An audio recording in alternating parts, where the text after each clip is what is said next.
Rival Trump yang paling teruk tinggalkan segalanya dan jadi penari TikTok. Sementara imej yang Justin Trudeau bina selama hampir sedekad berkuasa, kini tinggal beberapa saat tarian di belakang teman wanitanya Katy Perry.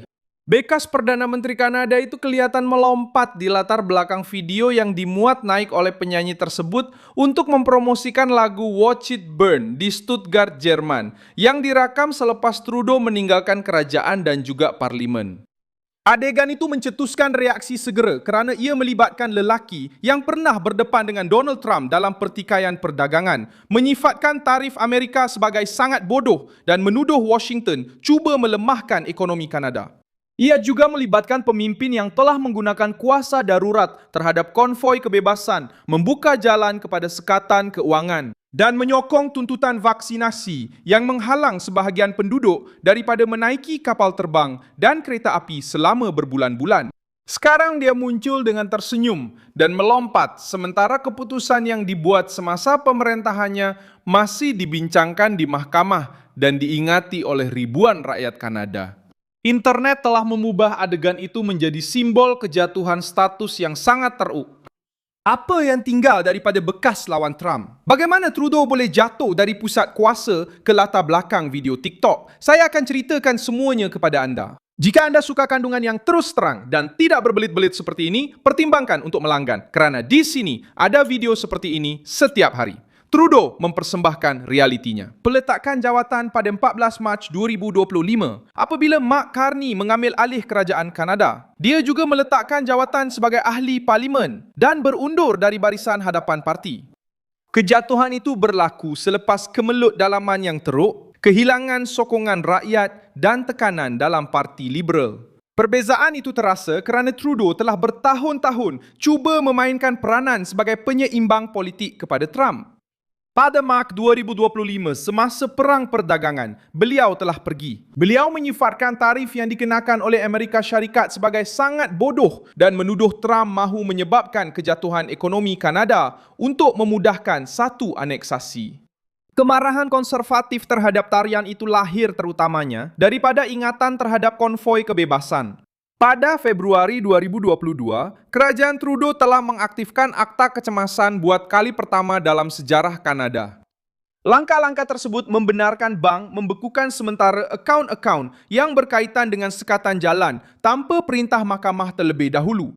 Tidak perlu pemilik akaun itu disabitkan kesalahan jenayah untuk dikenakan sekatan tersebut. Pada Januari 2026, Mahkamah Rayuan Persekutuan mengesahkan bahawa keputusan Trudeau adalah tidak rasional dan melampaui kuasa yang diberikan. Keputusan itu didapati melanggar jaminan perlembagaan berkaitan kebebasan bersuara dan perlindungan daripada pencarian serta rampasan yang melampaui batas. Mahkamah tidak menganggap insiden itu sekadar sebagai perbincangan politik semata-mata. Mahkamah mengakui bahawa kerajaan telah menggunakan kuasa yang tidak sah dari segi undang-undang dalam keadaan yang dibentangkan. Kerajaan yang sama telah mewajibkan vaksinasi COVID untuk perjalanan udara dan kereta api di dalam atau keluar Kanada. Peraturan itu berkuat kuasa dari November 2021 hingga 20 Jun 2022. Sistem persekutuan telah mewujudkan bukti vaksinasi yang piawai, manakala penumpang yang tidak divaksin tidak dibenarkan menggunakan pengangkutan ini, kecuali dalam beberapa pengecualian terhad. Itulah sebabnya pengkritik tidak hanya melihat lelaki menari.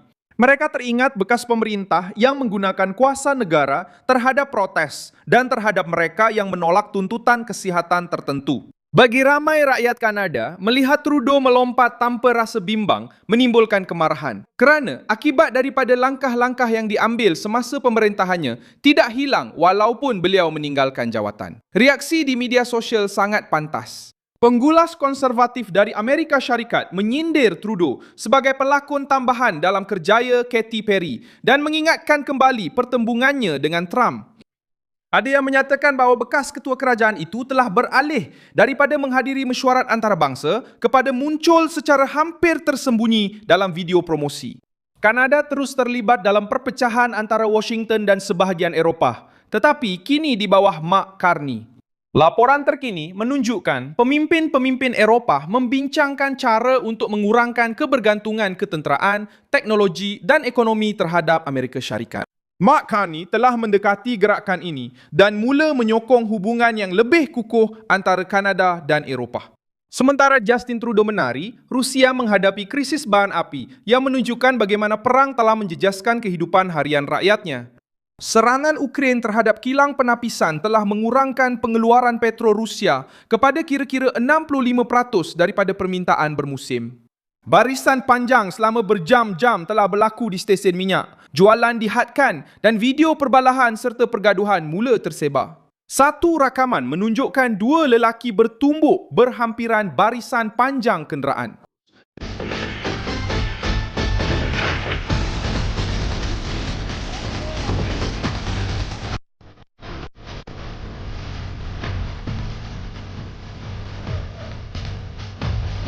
Kekurangan itu adalah nyata dan telah menyebabkan Moskow melarang ekspor, meningkatkan import dan menggunakan stok dalaman untuk cuba mengawal bekalan.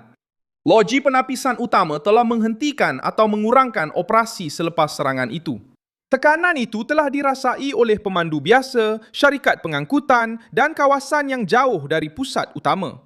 Konflik yang cuba digambarkan oleh Kremlin sebagai terkawal kini mula dirasai secara langsung di stesen minyak. Jerman mengaitkan kekurangan petrol dengan perang terhadap Ukraine. Maria Zakharova membalas dengan sindiran. Juru cakap Kementerian Luar Negeri Rusia menuduh Berlin menyokong perang melalui Kiev dan mencadangkan agar diplomat Jerman menggunakan pengangkutan awam. Kerajaan Rusia boleh mengawal kenyataan rasmi dan menyerang pengkritiknya, tetapi tidak dapat menyembunyikan untuk masa yang lama barisan kereta yang berderet sepanjang seluruh jalan. Di Timur Tengah, Amerika Syarikat terus membuka ruang diplomatik, tetapi meletakkan syarat dalam mesyuarat kecemasan Majlis Keselamatan Pertubuhan Bangsa-Bangsa Bersatu. Tammy Bruce menyatakan bahawa Washington masih bersedia untuk berunding dengan Iran asalkan Tehran berhenti menyerang kapal, sasaran awam dan melanggar komitmen asas. Beliau juga memberi amaran bahawa serangan baru akan menerima tindak balas daripada Amerika. Trump terus menampilkan keamanan sebagai keutamaan tetapi tanpa berjanji untuk berdiam diri terhadap tindakan Iran. Iran membantah dakwaan bahawa satu pusingan baru di Switzerland sudah pun ditetapkan untuk minggu berikutnya. Sumber yang lebih kukuh hanya mengesahkan bahawa tiada tarikh, masa dan tempat yang telah ditetapkan. Perbincangan menjadi sangat tegang selepas serangan ke atas kapal-kapal dan tindak balas ketenteraan Amerika. Teheran mula menuntut supaya ancaman dihentikan sebelum bergerak ke arah perjanjian akhir. Pada hari Jumaat 10 Julai 2020, Trump menyatakan bahawa Iran meminta perbincangan diteruskan dan Amerika Syarikat bersetuju walaupun gencatan senjata lama itu masih tidak berkuat kuasa. Perunding dari Qatar juga telah pergi ke Iran untuk meredakan ketegangan dan menyediakan syarat bagi rundingan yang lebih luas. J.D. Vance membawa satu lagi perbezaan dengan mengakui bagaimana kuasa boleh memesongkan seseorang. Dalam perbualan dengan Mike Rowe, naib presiden memberitahu bahawa orang lain menguruskan pelbagai hal untuknya, membeli belah untuknya, memasak makanannya dan mengatur perjalanan dengan Boeing 757 tanpa perlu beratur di kawalan keselamatan seperti biasa. Vance menyatakan bahawa apabila seseorang menjadikan keistimewaan ini sebagai sebahagian daripada identiti diri, dia beresiko menjadi sombong dan manja. Naib Presiden hidup dikelilingi oleh satu struktur yang boleh menjauhkannya daripada realiti. Tetapi beliau menunjukkan bahawa beliau memahami bahaya tersebut. Saya rasa apa yang mak saya akan risaukan, dan saya juga risau tentang perkara itu, ialah hidup saya telah berubah sepenuhnya. Saya dah tak pergi ke pasar raya lagi. Kebanyakan masa orang lain yang pergi ke pasar raya untuk saya. Macam, bila saya sediakan makanan, saya memang suka memasak. Sebenarnya, Big Baker, saya suka masak untuk anak-anak saya sebagai satu acara istimewa. Tapi sekarang, saya dah tak perlu masak lagi sebab ramai orang sanggup masakan makanan untuk saya. Hidup saya memang pelik. Saya berjalan ke sana-sini dengan menaiki pesawat 757, dah tak perlu beratur di TSA lagi. Dan untuk anak-anak, memang rasa pelik sangat. Tapi benda ni boleh jadi sesuatu yang kalau kita simpan dalam hati, kita mula jadi sombong dan angkuh. Betul? Dan saya rasa itulah dia. Itu memang perkara yang mak saya akan tekankan, iaitu jangan rasa diri hebat sangat sebab benda tu, akui yang ia memang bagus. Ia satu rahmat.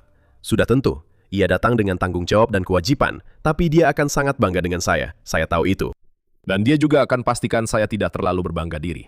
Terima kasih banyak kerana menonton video ini hingga akhir. Sokong projek kami dan sumbangkan secara keuangan melalui IDPix yang tertera di skrin anda. Kami adalah saluran bebas, fokus untuk memastikan anda sentiasa mendapat maklumat yang benar. Sumbangan anda membantu kami untuk terus bertahan.